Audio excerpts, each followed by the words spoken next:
Bonjour à toutes et à tous, heureuse de vous retrouver. Nous sommes le jeudi 27 février. Bonjour Gilles Grangeman. Bonjour madame. Et bonjour Jean-Luc Reichmann. Comment allez-vous? Mais très bien, vous êtes arrivé pile sur les 10 coups de 10 heures. C'était nickel. Les 10 coups de 10 heures. Voilà, les 10 coups de 10 heures. On est content de vous recevoir. C'est le comédien, le réalisateur, le producteur que nous recevons aujourd'hui. Léo Mattei, nouvelle saison ce soir sur TF1. On va en reparler évidemment dans un instant avec vous. Vous allez bien? Je vais super bien. Je suis très heureux parce que déjà je suis sur Sud Radio. Merci. Et puis je suis très heureux parce que c'est toujours un petit accouchement lorsque on a créé une série qui arrive ce soir sur TF1. C'est la 7e saison. Imaginez-vous, qui y croyait pour cette saison. C'est juste pour défendre les enfants. Et ben moi j'y crois encore et je me battrai jusqu'au bout. Vous avez fait le forcing ou pas pour imposer la série? Au début, pas du tout. Non, ils y ont cru dès le départ. Pas du tout, je pense. Pas du tout, pas d'accord. Du tout. Mais j'avais envie de me battre pour... ce sont mes combats pour les enfants, pour l'éducation, parce que je pense que, sincèrement, le monde de demain, c'est l'éducation d'aujourd'hui. Ce sont nos enfants qui sont à portée de toute technologie et il faut pas lâcher la main de nos enfants aujourd'hui et j'en suis persuadé. On va en reparler. Vous avez regardé la télé hier ? Non, parce que j'étais en tournage. Qu'est-ce qui s'est passé de bon? Je ne sais pas, c'était pour savoir. On veut savoir ce que vous regardez également. On va le savoir avec nos auditeurs. Ils vont nous dire ce qu'ils ont, eux, regardé. Amélia est en ligne avec nous. Bonjour Amélia. Oui, bonjour à vous tous. Bonjour. Bonjour. Vous allez regarder Léo Mattei ce soir? Non, parce que ce soir, je vais à une réunion publique pour la mairie. Donc, d'accord. Vous regarderez le replay. Vous regardez le replay. Non, oui, vous êtes très investi dans les municipales de ce qu'on me dit, puisque vous avez regardé le débat sur France 3 hier. Oui, tout à fait. Alors, j'espère que je suis pas la seule à avoir regardé parce que ça a pratiquement. Eh bien, c'est dommage parce que ça a permis de mettre en lumière qu'il faut pas croire tout ce que nos maires disent parce qu'ils n'ont plus beaucoup de pouvoir par rapport à avant, puisqu'on est dans des agglomérations, donc ils ne peuvent pas décider tout seuls. Ils sont obligés d'avoir l'aval de toutes les communes qui sont regroupées, ce qui est déjà important. Le 3/4 des gens qui se présentaient, en fait, ce sont des gens qui faisaient déjà partie du conseil municipal, donc ils proposent des choses, mais pourquoi ne l'ont-ils pas fait avant? On dirait qu'ils découvrent les bien trucs. sûr, ouais. Et puis alors, le troisième truc, alors ça c'est le pompon, je pensais qu'il y avait que de mon côté, mais je m'aperçois qu'au Pays Basque c'est pareil, les idées parisiennes débarquent chez nous. Alors Comme quoi? Eh bien, vous avez Madame Hidalgo qui a décrété d'enlever toutes les voitures, on va faire des rues piétonnes partout et mettre des arbres. Eh bien, je vois qu'à Biarritz, ils veulent faire pareil, sauf qu'ils oublient un détail. Tout le monde n'habite pas Biarritz. Donc, quand vous arrivez de l'extérieur, parce que moi, j'habite pas très loin, si je veux aller à Biarritz, je fais comment? C'est la même problématique à Paris également, pour ceux qui n'habitent pas Paris. Pour l'instant, ils n'ont pas décidé de bouger la gare de Biarritz pour la mettre en banlieue de Biarritz. Mais Amélia, on vous sent très investie. On vous rappellera, on parlera avec vous de ces municipales. Je dois vous dire quand même que ça n'a pas attiré grand monde. C'est vraiment le gadin, un énorme gadin, ce que nous a dit Rémi Pernelet ce matin. 525 000 téléspectateurs pour les décrochages régionaux. Alors, je ne sais pas, la question qu'on se posait avec Rémi, c'est comment Médiamétrie calcule ses audiences, puisqu'il y avait des décrochages en région.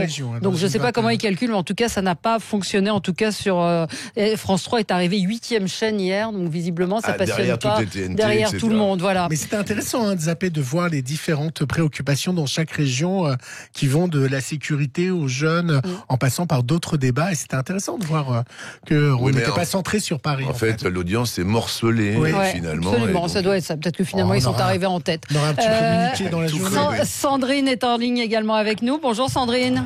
Oui, bonjour à tous. Bonjour Sandrine. Vous reconnaissez sa voix? France 3, c'est dommage. Mais ça devait être peut-être plus intéressant. Moi, j'ai regardé Émergence.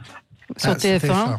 Ouais, sur TF1. Alors, c'est vrai que j'étais un peu déçue de la fin de New Hampshire, New Amsterdam, pardon, que j'étais très assidue. La vie d'un hôpital. Oui, c'est ça. Et ça, j'aimais beaucoup. Et c'est vrai que de passer de ça à Émergence, alors en plus, je suis pas trop science-fiction parce que malgré tout, il y a quand même, voilà. Mais après, et je trouve que ça fait quand même série très anglaise. C'est une série aux États-Unis. Un peu de science-fiction, c'est de la science-fiction. Oui, c'est ça, c'est de la science-fiction. Alors moi, je ne suis pas du tout adepte. Bon, ça se regarde. Ça se regarde. Mais vous regarderez la semaine prochaine ou pas? Pas sûr. Ouais, pas sûr. S'il y a vraiment rien d'autre, ouais.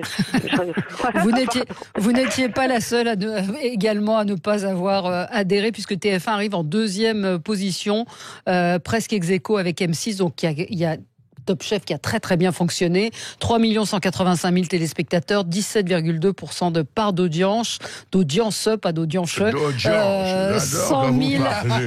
000 téléspectateurs de plus, mais en revanche TF1 a perdu 1 million de téléspectateurs depuis le lancement de la série, donc c'est pas terrible. C'est un vrai carton, Top Et Chef, puis il a déjà tes yeux, c'est dommage, ça marche pas très bien non plus. 2 310 000 téléspectateurs, pourtant c'était assez sympa avec Lucien Jean-Baptiste. Vous regardez Top Chef ou ce genre d'émission ou pas? Là non, non, moi je regarde que TF1. Vous regardez que vous êtes obligé par contrat? Non, pas par contrat. Non, je regarde. Vous savez, je travaille quand même beaucoup. Là, on était en montage, on a finalisé les Léo Mattei. Donc quand j'arrive, tout comme vous ruez sur vos infos, vos mails et puis le sport, parce que hier soir, il y avait Lyon qui a gagné contre la Juventus de Turin. Ne l'oublions pas, Cocorico, soyons français. En plus, il y avait quand même notre ami Ronaldo en face. Donc vous n'avez pas regardé le match alors? Non, j'étais en tournage. Je suis arrivé un peu tard. Voilà. Donc le match, effectivement, on n'a pas les audiences comme c'est sur des chaînes payantes. Mais et vous regardez quoi en général alors, à la télé à part TF1? Non, je regarde. Moi, j'aime bien les divertissements parce que je c'est trouve un peu votre famille. Voilà, c'est rassembleur. J'aime bien ce qui rassemble. En fait, pour tout vous dire, quand je suis avec ma mère à Toulouse, je vis à son rythme. Donc voilà, c'est les France 3, c'est les TF1. Je m'autorise quelques digressions.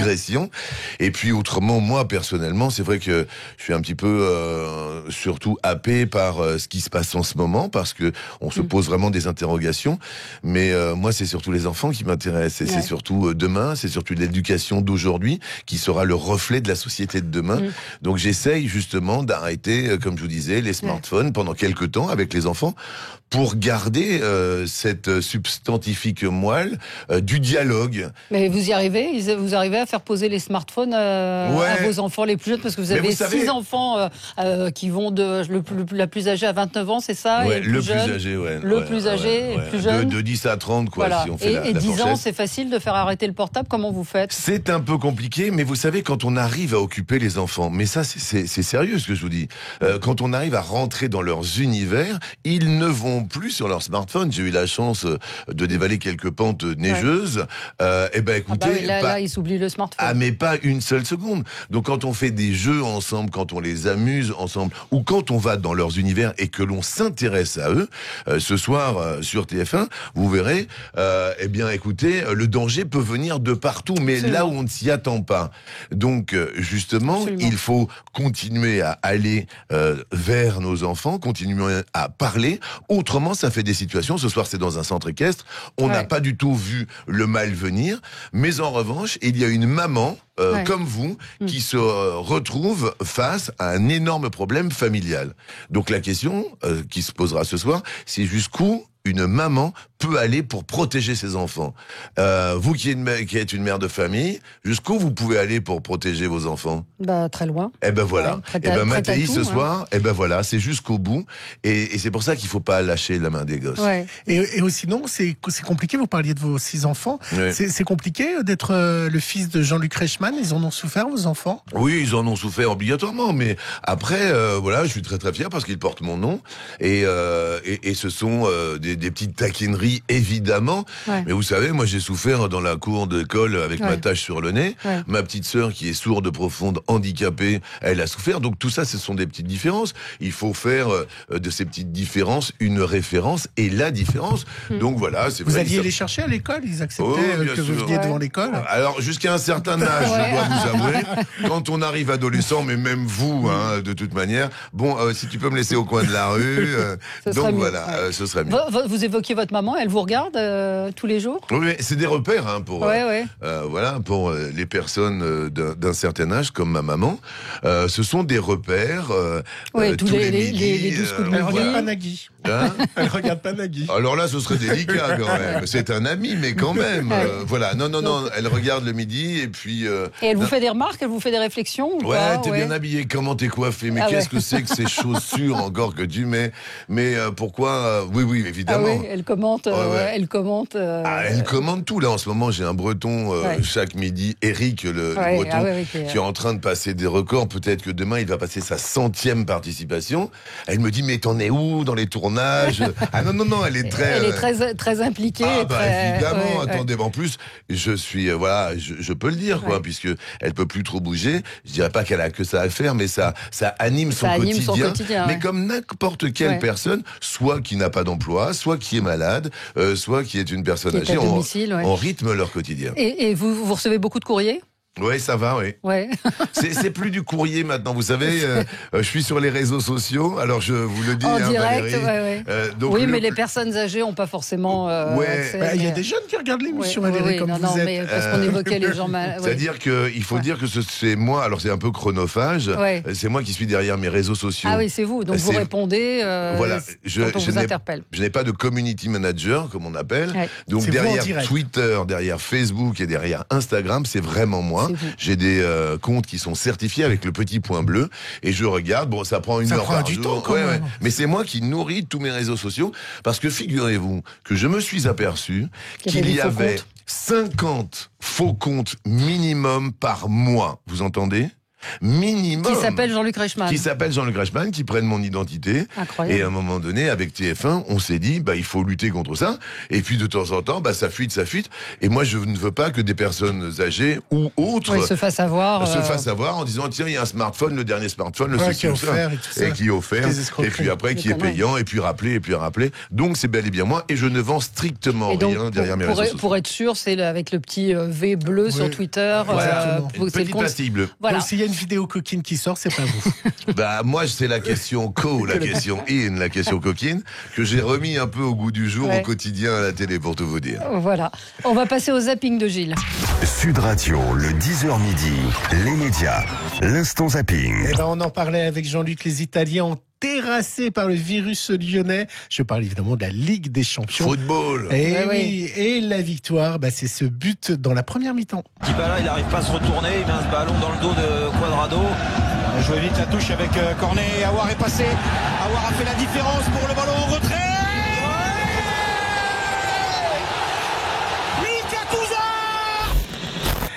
Et puis il y a le débat sur les retraites en ce moment. Alors les esprits s'échauffent de plus en plus à l'Assemblée nationale. Ça a commencé par le député Nicolas Turquois, qui a commencé par attaquer la France insoumise. Je vais vous citer une citation qui m'est revenue tout à l'heure. Je ne l'avais pas prévu. Certains parmi vous ont déclaré « La République, c'est moi ». Eh bien moi, je vous dis que la République, c'est nous, et vous êtes rien. Vous êtes rien, une intervention choc. Et un député des Républicains, Philippe Gosselin, l'a remis à sa place. Je ne peux pas accepter, et le groupe Les Républicains ne peut pas accepter les propos inqualifiables du rapporteur qui, ce soir, s'adresse à des collègues qui sont députés, des élus de la nation, qui ont leur légitimité. On pense ce que l'on veut sur ces bancs ici. Bien évidemment, c'est la grandeur de la démocratie. Mais on ne s'adresse pas à une partie de l'hémicycle, à des collègues en disant « vous n'êtes rien ». Ce n'est pas qualifiable, ce n'est pas digne. Vous savez, Valérie, que plus les jours passent et plus Bernie Sanders aux États-Unis se trouve en position d'affronter en septembre, c'est pas si loin que ça, Donald Trump. Et dans Zemmour et Nolot, c'était hier sur Paris Première, Éric Nolot s'est étonné que le candidat qui se dit socialiste ait des chances de victoire aux États-Unis. Le choix de Bernie Sanders, ça pourrait apparaître comme un choix risqué. D'abord, il approche des 80 ans et il se dit socialiste. Alors socialiste, quand on se dit socialiste aux États-Unis, c'est comme si un prétendant à la présidentielle française disait « moi je suis délinquant sexuel ». Voilà, il mettait ça en avant. Donc ça paraît un peu paradoxal. Et en plus, il vient de faire un éloge, certes partiel, de Fidel Castro et de son programme d'alphabétisation. Très joli éloge. Voilà. Alors c'est comme si le candidat français disait non seulement je suis un délinquant sexuel, mais moi le week-end ce que j'aime bien c'est arracher le sac des vieilles dames. Ça me fait faire du sport. Et pour finir, un peu de légèreté, Jean-Luc, avec de la télé-réalité, je vous emmène à un dîner presque parfait sur W9. Mais j'adore. Et puis alors, il y a eu une bataille autour du foie gras. Une bataille autour du foie gras. Mais qu'est-ce que c'est que ce beans, le foie gras? Moi, j'ai une petite question. C'est toi qui l'as fait, le foie gras, ou tu l'as acheté? Non, je l'ai acheté. Le foie gras, il est bon, mais du coup, tu aurais pu faire l'effort de le faire. Ma mère, elle le fait, le foie gras. C'est pas hyper compliqué à faire. J'aurais au moins pu faire l'effort de faire le foie gras. Je veux dire, on est dans une compétition, on n'est pas là pour se tourner les pouces. Ah mais t'aurais pu faire le foie gras toi-même, genre en 2 heures on peut faire un foie gras quoi. Je veux dire, mais toi-y cocotte, au lieu de parler, fais-le ton foie gras, toi c'est ta mère qui le fait donc... Mais mets-toi-y cocotte. Vous voyez ce que je veux dire, la prochaine fois que j'aurai chez vous, Valérie Expert, vous me direz mets-toi-y cocotte. Pas mets-toi-y, mets-toi-y cocotte. On vous voit pas cuisiner, vous cuisinez? Ah ouais, j'adore ça. Mais non. Mais malheureusement, je suis tombé sur un cordon bleu, donc je cuisine plus parce que d'un seul coup. Mais je cuisine le rapide et pas le long. Donc c'est-à-dire que vous mettez un bon petit magret.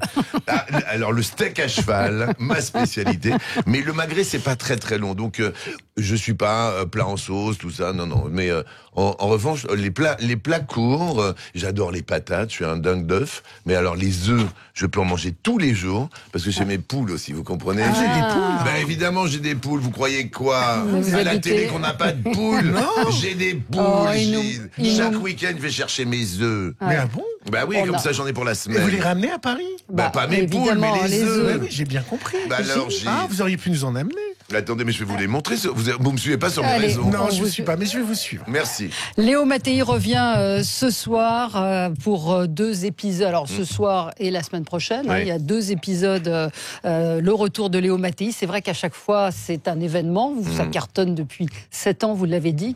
Qui aurait cru? Vous-même, vous n'étiez pas sûr si ah non, ça allait faire pas autant. Mais vous savez, quand vous créez un bébé, à l'époque, quand on a créé Attention à la marche, c'était super délicat parce qu'on ne pouvait pas créer un jeu puisqu'il y avait La Roue de la Fortune qui était américain, il y avait Qui veut gagner des millions qui était anglais, Question pour un champion qui est australien, et on ne pouvait pas. Donc moi, voilà, mon combat, c'est les enfants, vous le savez, et je me suis dit, mais pourquoi on pourrait pas créer notre série à nous, française? Quand je vois que maintenant la série s'exporte, je suis super fier, des équipes, et puis super heureux et très reconnaissant par rapport à TF1 qui me laisse également m'exprimer d'une manière différente que le divertissement chaque jour, chaque midi ou le soir en prime time. Non, voilà, l'année dernière ils m'ont laissé une porte ouverte avec Nuit d'ivresse. J'étais venu vous en parler ici même pour le théâtre sur TMC. Là, ils me laissent m'exprimer pour essayer de prôner la parole des enfants et de se dire qu'ils sont là, nos enfants. Alors ce soir, le premier épisode se passe donc dans un centre fermé, centre éducatif fermé. Vous avez vu le reportage sur M6, Zone Interdite, qui dénonçait, et il n'y a pas que ce reportage-là, qui dénonce justement les conditions dans lesquelles se trouvent les enfants qui sont dans ces centres fermés. Alors j'ai pas vu le reportage. Mais vous avez entendu parler, c'est-à-dire qu'aujourd'hui la situation est absolument catastrophique dans un certain nombre, pas partout, mais beaucoup. Puis c'est un peu ce que vous dites également ce soir, c'est la prison pour ces enfants quand ils sont dans ces centres. Mais c'est exactement cela. En revanche, nous, ce que l'on a fait, juste pour vous le dire, c'est que nous avons tourné dans un vrai centre d'éducation fermé, avec des vrais jeunes qui sont en difficulté. Et c'est ça qui est important. De même que la semaine prochaine, il y a la deuxième partie de Mattei, où nous jouons avec un vrai petit enfant autiste. Donc, je veux être au plus proche de la vérité. Ça peut tous nous arriver. Donc, effectivement, Mattei a retrouvé sa fille, mais sa fille était en délicatesse pendant 8 ans, et elle n'a pas pris le bon chemin. Donc, elle se retrouve en prison. Prison pour mineurs veut dire centre d'éducation fermé. Et en parallèle, il y a une enquête dans un centre équestre où on s'aperçoit que le danger, Valérie, peut venir de n'importe où. Bien sûr. Et même au cœur des familles, j'ai été touché, et vous le savez tous, de plein fouet dans ma vie professionnelle, dans ce jeu des 12 coups de midi, sur un prédateur. Les prédateurs sont partout. Et même dans nos familles, même voilà, nos voisins. C'est souvent l'entourage. Mais évidemment. Donc, on se bat avec la vraie brigade des mineurs de Paris, qui est reconnue en Europe entière et dans le monde entier, pour se dire quel message on peut faire passer. Et Mattei, ce sont ces messages qui nous tiennent tellement à cœur. Allez, on se retrouve dans un instant avec Jean-Luc Reichmann pour parler donc de ces 2 épisodes inédits de Léo Mattei, Brigade des mineurs. À tout de suite sur Sud Radio. Et on est avec Jean-Luc Reichmann pour les nouveaux épisodes de Léo Mattei, Brigade des mineurs. On se retrouve on vous retrouve également du lundi au vendredi sur TF1 pour les 12 coups de midi. C'est du lundi au dimanche. Du lundi au dimanche, c'est vrai. C'est 7 sur 7. 7 sur 7. C'est Gilles qui a écrit. Ah, c'est ouais, 7 sur 7 avec des candidats Gilles, assez incroyables. Ah, mais... J'avais une question. Vous avez un épisode, en effet, sur un autiste. On sait que vous aviez un candidat assez incroyable qui était Paul. L'épisode, il a été écrit avant votre rencontre avec Paul. C'est une histoire de fou. Hein. Ou Paul, ça vous a inspiré? Ah non, mais pas du tout. C'est-à-dire que nous, on travaille d'une saison sur l'autre, Gilles. Et à la fin de la saison l'année dernière, donc c'était au mois de février, un petit peu comme maintenant, TF1 nous a fait la gentillesse de nous reconduire. Donc tout de suite, on a proposé des thèmes. Donc c'était en février de l'année dernière et Paul est arrivé au printemps bien après. Donc c'est un concours de circonstances, c'est une espèce d'alignement des planètes parce que vous connaissez mon combat pour la différence. Et on a dit, tiens, on va prendre un petit enfant autiste. Et 3 mois plus tard, il y a Paul qui débarque arrive, sur le plateau. Incroyable. Imaginez-vous donc, pour répondre à votre question, c'était prévu avant. Et tourner avec un enfant autiste, comment ça s'est fait? Comment ça s'est passé? Il y a eu un casting comment vous expliquer voilà, je l'ai déjà dit, mais je vous le redis parce que c'est tellement merveilleux ce qui s'est passé. On nous a proposé dans le casting 10 petits garçons pour jouer. Et donc on regarde tranquillement avec Nathalie, on choisit un petit peu et on se dit tiens, on va prendre celui-là. Et puis moi je dis celui-là il est vraiment criant de vérité. Il a une étincelle dans les yeux qui est quand même assez merveilleuse, qui est différente. Et donc j'ai dit j'aimerais bien jouer avec celui-là. Et tout à coup, à la production, tout s'est arrêté. Et ils m'ont dit Jean-Luc, ça peut être quand même compliqué. Et j'ai dit pourquoi? Eh ben parce que c'est le seul qui n'a jamais joué la comédie sur les 10 qu'on t'a présentés, et c'est le seul qui est vraiment autiste et qui souffre de troubles autistiques. Et j'ai dit, et alors, mais c'est génial, parce que c'est ça le respect de la différence, c'est de donner la chance à cet enfant. Et alors, productionnellement parlant, au niveau de la prod, on se dit d'un seul coup, oui, mais tu comprends, ça va prendre plus de temps. Et alors Et j'ai dit, c'est pas grave, on va prendre plus de temps, mais si on donne pas la chance à ce gamin et qu'on l'on montre à tout le monde que l'on peut tendre la main à nos enfants, quand est-ce qu'on le fera, nous, à TF1 ? Et on a choisi cet enfant, j'en suis très très heureux. Il s'appelle Tom, vous le verrez la semaine prochaine dans l'épisode avec un excellent Sagamore Stephen. Je le dis, c'est son retour à Sagamore depuis 3-4 ans, depuis Falco, il n'était pas revenu sur TF1. Et ce petit garçon Tom, il est criant de vérité. On ne peut pas recommencer une prise, Valérie, généralement c'est la première qui est la bonne. Qui est la bonne, ouais. Pourquoi ?